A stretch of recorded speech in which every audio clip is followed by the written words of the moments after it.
Rokok ini adalah salah satu sektor yang menurut kita one of the best bahkan. Perusahaan rokok, cukainya dinaikin terus tiap tahun, bahkan dalam 5 tahun terakhir kurang lebih secara agregat naik 2 kali lipat, tapi masih bisa survive. Kenaikan cukai yang signifikan ini membuat masyarakat tuh kayaknya mulai kesulitan, purchasing power-nya kurang. Kenapa kuartal 3 itu naik banyak?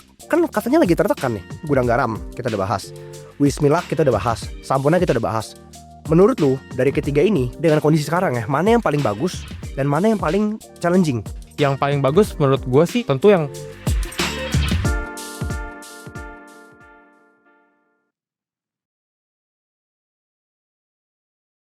Halo teman-teman, welcome to chatting. Hari ini sama Bro Anthony. Okay. Kita ingin bahas satu sektor ya, sektor rokok, di mana dulu sempat jadi sektor primadona ya. Kita di Ting juga sempat cover dari 2021, 2022. Mungkin sedikit konteks ya kenapa kita tertarik dengan sektor rokok pada masanya, karena memang rokok ini adalah salah satu sektor yang menurut kita one of the best bahkan. Kenapa one of the best? Mungkin teman-teman pada bilang, rokok jelek segala macam. Coba teman-teman pikir gini, ada nggak perusahaan ya, yang secara biaya itu naik 2-3 kali lipat ya, dalam kurun waktu mungkin 5 tahun terakhir, 2 kali lipat lah. Naik 2 kali lipat dalam kurun waktu 5 tahun terakhir, tapi masih bisa survive. Bayangin perusahaan-perusahaan lain ya, perusahaan manufaktur, komoditas, bahkan kita ngomongin consumer goods, kalau costnya naik 2 kali lipat itu pasti rugi, pasti mati itu perusahaan. Nah sedangkan perusahaan rokok, cukainya dinaikin terus tiap tahun, bahkan dalam 5 tahun terakhir kurang lebih secara agregat naik 2 kali lipat, tapi masih bisa survive meskipun profitabilitasnya tertekan. Artinya apa? Mereka memiliki kemampuan untuk menaikkan pricing powernya itu luar biasa banget. Nah itulah kenapa kita dating sebenarnya suka banget dengan sektor rokok. Tinggal masalah kenaikan cukainya bisa di pass on nggak dengan kenaikan harga jualnya. Nah, long story short, di tahun 2021, 2022 pemerintah itu naikin cukai gila-gilaan karena memang lagi BU dan pada masa itu juga lagi COVID ya jauh ya. 2023 udah mulai terkena dampak, profitabilitas mengecil. 2024 ya cukainya nggak dinaikin tapi udah terlanjur seret lah ibaratnya bisnisnya. Dan sekarang di 2025 kuartal 3 tepatnya setelah Pak Purbaya masuk ya kan, wacana 2026 juga katanya nggak dinaikin lagi cukainya. Dan kondisi terbaru ketika lihat laporan keuangan kuartal 3 ya, dari 3 emiten rokok yang IPO ya, baik dari Gudang Garam, Sampurna, Wismilak, tiga-tiganya mencatatkan kinerja yang fantastis ya. Teman-teman pasti nonton sampai habis kalau mau tahu gimana pandangan kita terhadap update sektor rokok yang terbaru dan specifically kuartal 3-nya jauh. Pada bagus-bagus semua nih, gue sambil bacain ya. Oke. Wismilak kuartal 1 2025 itu labanya 73 miliar. Kuartal 2 juga sama, tapi kuartal 3 137 miliar. Sampurna kuartal 1 1,9 triliun, kuartal 2 ya lagi puasa drop cuman 200 miliar. Kuartal 3 2,3 triliun. Gudang Garam kuartal 1 104 miliar. Kuartal 2 kecil banget. Kuartal 3 hampir 1 triliun. Jadi memang di kuartal 3 ini itu semuanya ada memiliki benang merah, yaitu naik sangat signifikan dibandingkan kuartal 1 dan kuartal 2. Menurut tanggapan lo sendiri, kita sisir satu-satu ya. Apa yang terjadi di kuartal 3 sih, Jauh? Oke, kita coba bahas satu-satu dari yang Gudang Garam HMSP ya, yang tier tinggi, sama yang lebih rendah, yang Wismilak, yang tier 2. Nah, kalau Bapak Ibu tahu ya, cukai ini kan naik cukup signifikan beberapa tahun terakhir. Dan cukai ini yang lebih tinggi kenaikannya itu di rokok-rokok yang mahal, yang tier 1. Yang ada Gudang Garam, mungkin juga HMSP, dan juga Jarum misalnya. Kenaikan cukai yang signifikan ini membuat masyarakat tuh kayaknya mulai kesulitan, purchasing power-nya kurang lah. Jadi banyak yang pindah ke tier lebih rendah, makanya tier-tier rokok yang lebih rendah seperti Wismilak salah satunya ya, mungkin lebih perform lah, mungkin beberapa tahun terakhir. Ya. Oke. Lalu kita coba bahas dari segi behavior-nya. Ya, kalau kita coba bahas satu-satu ya, mungkin Gudang Garam dulu. Gudang Garam ini terkenal sama produknya SKM, ya, yang dibuatnya pakai mesin, dan ini pita cukainya juga lebih mahal. Ya, mungkin teman-teman tahu ada Surya, ada Internasional ya, Garpit gitu ya. Ini adalah produk unggulannya si Gudang Garam. Makanya kalau kita lihat dengan SKM ini kenaikan cukainya paling tinggi, dia paling terkena dampaknya. Ya kan, dia kurang kuat di SKT, makanya ini paling berasa. Sedangkan untuk HMSP ya, dia lebih mixnya tuh lebih seimbang. Dia SKT-nya juga lumayan unggul ya, ada Jisamsu misalnya. Lalu yang SKM-nya juga lumayan unggul, ada Emelt misalnya yang Bapak Ibu tahu. Nah, dari kedua faktor tersebut mungkin ini menyebabkan yang tier 1 lebih turun, tapi setidaknya HMSP masih terbantu sama SKT karena SKT-nya lebih murah. Oke, jadi bisa disimpulkan ketika kondisinya tertekan, ya Sampurna lebih nggak tertekan dibandingkan Gudang Garam karena portfolio produk dia lebih terdiversifikasikan. Betul. Karena kan kita ngomongin cukai rokok, SKM itu cukai rokoknya mahal, SKT jauh lebih murah ya kan. Tapi di satu sisi SKT itu biaya buatnya yang lebih mahal, biaya operasional. Tapi kalau kita gabungin seluruh biaya itu digabung, tetap overall SKT itu jauh lebih murah. Ya. Yang dimana Sampurna ini komposisi SKT-nya jauh lebih besar. Mungkin sebagai konteks, sekarang 30% itu penjualan udah SKT, Sampurna ya. Kalau Gudang Garam masih sangat kecil, mungkin round 10% ya, plus minus. Nah inilah yang membuat ketika cukai itu naik di tahun-tahun sebelumnya, yang paling kena dampak ya Gudang Garam. Karena memang mereka itu sangat ketergantungan sekali dengan produk SKM mereka. Sedangkan Sampurna ya lebih terdiversifikasi. Dan dan ada satu poin lagi yang menarik dari Sampurna ya. Teman-teman kalau lihat laporan keuangannya, nanti kita tampilin di sini, itu ada penjualan IQOS Jal. Ya mereka sebutnya apa ya, saya lupa, smoke free products. Oke. Itu sebenarnya naiknya cukup banyak. Ya cuman kita ngobrol-ngobrol katanya memang marginnya itu cenderung masih kecil sebenarnya. Marginnya kecil karena banyak kan ekspor juga ke Jepang. Ya, it's good to know aja lah kan konsumennya kan ya. Oh enggak. Tester dong kan? Iya. Tester aja ya. Kita analisa harus tahu produknya. Oke, itu berarti kurang lebih itu yang terjadi kepada Gudang Garam dan Sampurna. Tapi Jauh, kenapa kuartal 3 itu naik banyak? Kan katanya lagi tertekan nih. Oke. Memang betul ya, beberapa perusahaan rokok ya terutama yang gede-gede itu lagi tertekan. Mereka nggak bisa naikin harga jual produknya karena memang kenapa? Nggak bisa catch up demand-nya, purchasing power-nya nggak ada. Nah, di kuartal mungkin second half 2025 inilah ya, kita ngomong second half, itu mereka mungkin lebih bisa naikin. Ya setelah sekian lama nih, kan kita tahu cukai nggak gitu, cukai udah nggak naik lah ya 2 tahun terakhir. Nah, mereka baru akhir-akhir ini bisa naikin lagi harga jualnya. Itu yang menyebabkan mungkin kalau kita lihat di kinerja kuartal 3-nya, itu marginnya naik signifikan. Karena tadinya kan marginnya sangat tipis tuh. Ketika harga jualnya naik sedikit, nah itu marginnya mungkin dampaknya lumayan berasa. Nah itu yang terjadi ya. Lalu kita coba bahas lagi mengenai yang tier 2 deh, seperti Wismilak ya. Oke, jadi loncatnya paling signifikan tuh kuartal 3-nya. Iya betul. Nah Wismilak ini, kalau yang tier 1 itu yang seperti Gudang Garam, HMSP, itu kita udah tahu lah gambaran besarnya. Memang rokok dengan harga lebih mahal ini mungkin nggak gitu bisa diserap oleh masyarakat. Tapi yang tier 2 pun seperti Wismilak, itu mungkin ada penurunan tahun lalu ya. Karena kenapa? Ilegalnya juga meningkat, lalu saingan di tier 2 juga semakin banyak. Banyak perusahaan rokok lebih kecil lah gitu. Jadi yang terjadi adalah yang tier 2 ini seperti Wismilak juga tertekan. Nah, beda cerita dengan tahun ini ya. Bapak Ibu bisa lihat sendiri kinerjanya Wismilak itu nanti kelihatan tuh. Ada produk yang saya rasa lagi ongoing ekspansinya, yaitu filter. Ya, dia jualan banyak filter juga ternyata. Jadi nggak cuma rokok, ada main filter juga. Betul. Ya, jadi dia kalau Bapak Ibu lihat nih rokok yang SKM tuh ada filternya tuh. Nah, si Wismilak ini juga menjual filter ini ke pihak luar. Nah, itu bisa mendongkrak labanya. Dan filter ini kan nggak kena cukai. Ya, jadi kita lihat Wismilak ini rasanya sih terbantu dengan filter. Kemudian satu lagi yang perlu dicek nih.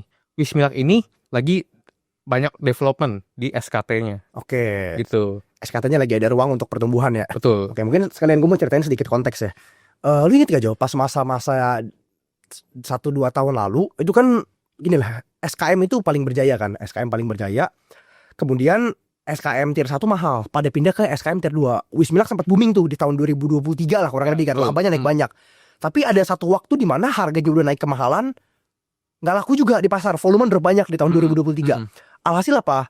Orang pada pindah ke SKT. SKT mulai naik banyak lagi tuh. Pada mulai naik banyak. Habis itu mungkin 1 tahun kemudian sunyi. Udah nggak ada kabar mengenai update industri rokok. Benang merahnya kemakan ilegal banyak lah. Jadi udah nggak tertarik sama sekali. Udah I think banyak kan udah nggak tertarik lah dengan sektor rokok. Ya kita rasa juga kayak udah susah buat comeback. Sehingga cerita di 2025 kuartal 3, setelah yang tadi lu bilang harganya udah lama nggak naik, tiba-tiba pelan-pelan pada naikin harga lagi nih di 2025 kuartal 3. Dan kalau kita bisa lihat sebenarnya cukup banyak yang keserap ya. Ada yang keserap banyak, ada yang keserap dikit, ada yang mungkin ya keserapnya nggak gitu banyak, tapi in general tetap lumayan keserap ya, karena mereka udah lama nggak naikin harga, cukainya juga udah lama nggak naik, mereka tahanin terus. Dan sekarang di 2025 kuartal 3 baru mulai membuahkan hasil. Nah, dari ketiga emiten tersebut Jauh, kita bahas tadi kan Gudang Garam, kita udah bahas. Wismilak kita udah bahas, Sampurna kita udah bahas. Menurut lu dari ketiga ini, mana yang kira-kira dengan kondisi sekarang ya, mana yang paling bagus dan mana yang paling challenging? Yang paling bagus dulu deh ya. Oke. Yang paling bagus kalau kita cuma ditanya 3 ya, karena yang kita investor kan bisa lihatnya 3 ini. Yang paling bagus menurut gue sih yang tentu yang tier 2. Wismilak. Betul. Kenapa coba? Lu coba kasih ke teman-teman yang nonton nih, pada bingung kenapa nih? Kasih 3 poin coba. Kenapa Wismilak ini cukup menarik di 2025 ini? Oke, yang pertama udah pasti harga jual ya. Nggak bisa dipungkiri karena dia tier 2, pita cukainya lebih murah, harga jualnya pasti lebih murah. Yang tier 1 itu udah terlalu mahal ya, satu kotak bisa 30.000 lebih gitu ya. Saya rasa sih nggak semua orang bisa menikmati rokok tier-tier gede ini seperti dulu gitu. Jadi yang pertama karena harga jualnya, yang kedua mungkin shifting ke SKT. Oke. Dimana Wismilak ini tadinya kita tahu lah ya, yang paling terkenal kan si Evo ya, Iya. rokok SKM yang merek Evo. Sekarang mereka mulai development yang SKT-nya. Kalau teman-teman lihat itu inventory-nya naik banyak deh. Oke. Nah itu kan kalau teman-teman ngerti rokok nih, tembakau tuh harus disimpan lumayan lama, Jo. Dan sekarang kalau nggak salah cap dia udah mulai naik nih. Nah, ya Dari 1 miliar bisa ke 2 2 miliar ya. Jadi ada potensi pertumbuhan SKT double. Potensi kita belum tahu nih. Ya, tentu eksekusinya kita perlu lihat lagi nanti apa itu. Tapi ya kita asal penting kita tahu ya SKT-nya ini lagi di development, teman-teman juga bisa lihat banyak produk baru yang mereka rilis ya. Artinya mereka mau seriusin nih SKT-nya ini dan mereka punya ruang pertumbuhan 1 miliar batang ke atas ya. Dari 1 miliar ada cap di 2 miliar. Jadi pertumbuhannya masih cukup tinggi. Oke, berarti poin pertama SKM kemungkinan barangnya lebih keserap lebih besar karena harga jualnya masih lebih murah. Yes. Which sebenarnya itu udah tercermin di 2025 kuartal 3 ini. Ya, kuartal 4. betul. Itu volume kalau teman-teman ingat tahun lalu kan udah sempat drop, sekarang udah mulai naik lagi SKM-nya. SKM berarti udah cukup oke. SKT ada potensi pertumbuhan dan lagi ekspansi banyak lah keluarin produk-produk baru. Poin ketiga apa aja? Poin ketiga menurut gua filternya. Ya. Saya rasa ya kalau kita lihat industri rokok itu mungkin perusahaan-perusahaan kecil rokok ya. Ini kan banyak perusahaan kecil rokok baru, Jo. Ya. Mereka tuh mungkin perlu mencapai level tertentu supaya mereka bisa masuk akal untuk invest di mungkin mesin filter dan segala macam. Kalau mereka nggak menghit volume tertentu, mungkin nggak masuk akal. Kayaknya mendingan beli dari pihak luar gitu. Nah, si Wismilak itu mereka bisa serve pasar tersebut, di mana banyak perusahaan rokok baru yang lebih kecil size-nya. Ya udah, dia manfaatkan itu dengan cara dia beli mesin baru, jualan filter keluar. Jadi saya rasa sih 3 poin itu ya, itu membuat posisi Wismilak lebih diuntungkan lah ya dibandingkan 2 perusahaan lainnya gitu. Ya. Oke, dan mungkin teman-teman yang nonton penasaran, emangnya yang lain kondisinya berbeda atau seberapa berbeda? Mungkin boleh juga kasih 2-3 poin kenapa ya menurut lu Gudang Garam dan Sampurna ini kondisinya lebih unfavorable lah untuk mereka di tahun 2025 maupun 2026 ini. Mungkin yang paling utama ya tetap di masalah harga ya. Kita tahu cukainya lebih mahal, harga jualnya lebih mahal, otomatis kemampuan orang buat beli juga pasti lebih rendah ya. Kita perlu tahu juga nih, perusahaan rokok lebih kecil nambah banyak. Artinya opsi masyarakat untuk memilih tuh lebih banyak ya kan. Perusahaan-perusahaan rokok kecil ini harganya lebih murah. Ditambah ilegal. Ilegal kalau menurut saya, kalau memang nggak bisa diberantas secara bersih gitu ya, mereka tetap akan compare ya. Harga satu rokok ilegal waktu itu saya observasi itu satu kotak cuma 10.000. Ada yang mungkin 15.000.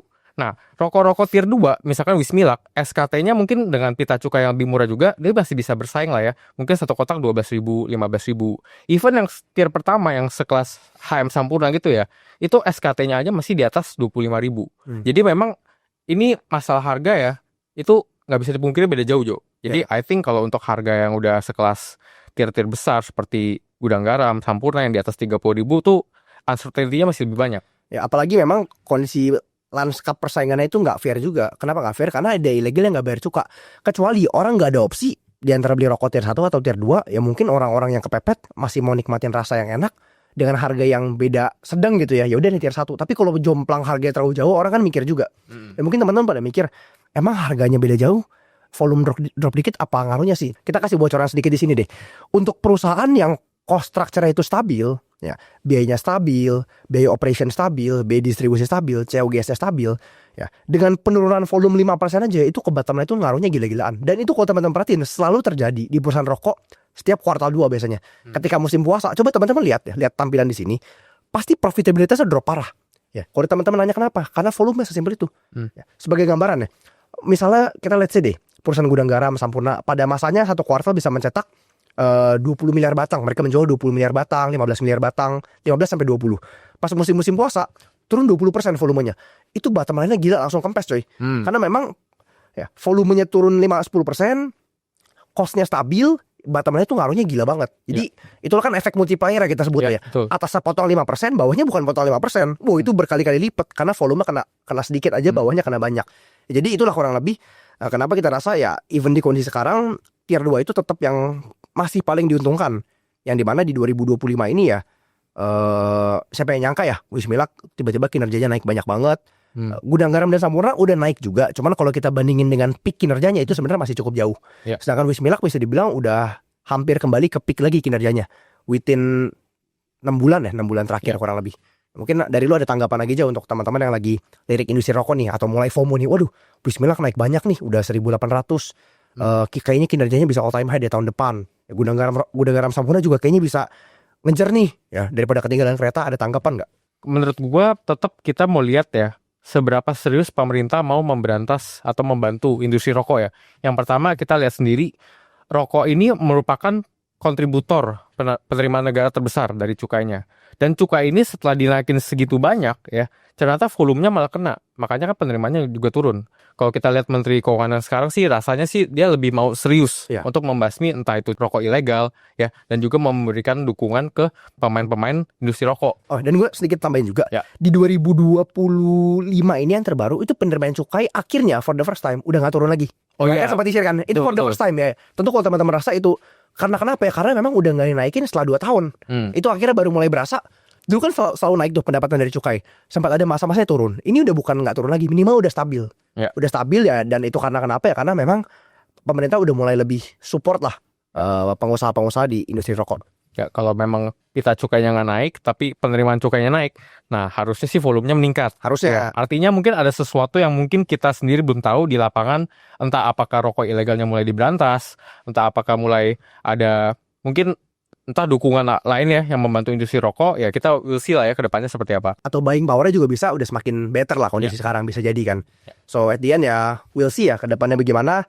Yang pasti teman-teman ya always stay rational ya, jangan FOMO. Kita kembali assess lagi kalau memang kinerja dari perusahaan rokok bisa membaik, seberapa membaik ya kan, apakah ini hanya one off doang atau ke depannya bisa sustain. Dan kalau 2026 cukai nggak naik lagi, itu udah ada ketok palu belum sih Jo? Belum Kayaknya belum ketok ya? palu, Belum tapi baru wacana. Ya most likely ya kita follow terus ya, dan kita lihat lah kira-kira perusahaan mana yang paling diuntungkan. Kalau misalnya memang diuntungkan, valuasi sekarang itu masih menarik atau enggak untuk investor untuk dipelajarin lebih lanjut. So I think that's it ya. Tentu kita nggak bisa bahas semuanya terlalu detail di sini ya. Kita akan bahas nanti mungkin di malam ini mau telecall sama member ya. Kalau member nanya baru koprek langsung kali ya. Iya. Ya, so that's it teman-teman. Kalau memang teman-teman penasaran, wah ini kok banyak banget yang harus dianalisa. Sebagai investor, key variabelnya apa aja yang harus kita tahu? Karena kan nggak mungkin kita pelajarin semuanya satu persatu. Fokus kepada key variabelnya. Langsung aja, jangan pelit-pelit ilmu investasi. Subscribe nih biar nggak pusing. Thank you teman-teman. Ya, klik link di bio untuk join komunitas kita. See you on the next chatting. Bye-bye.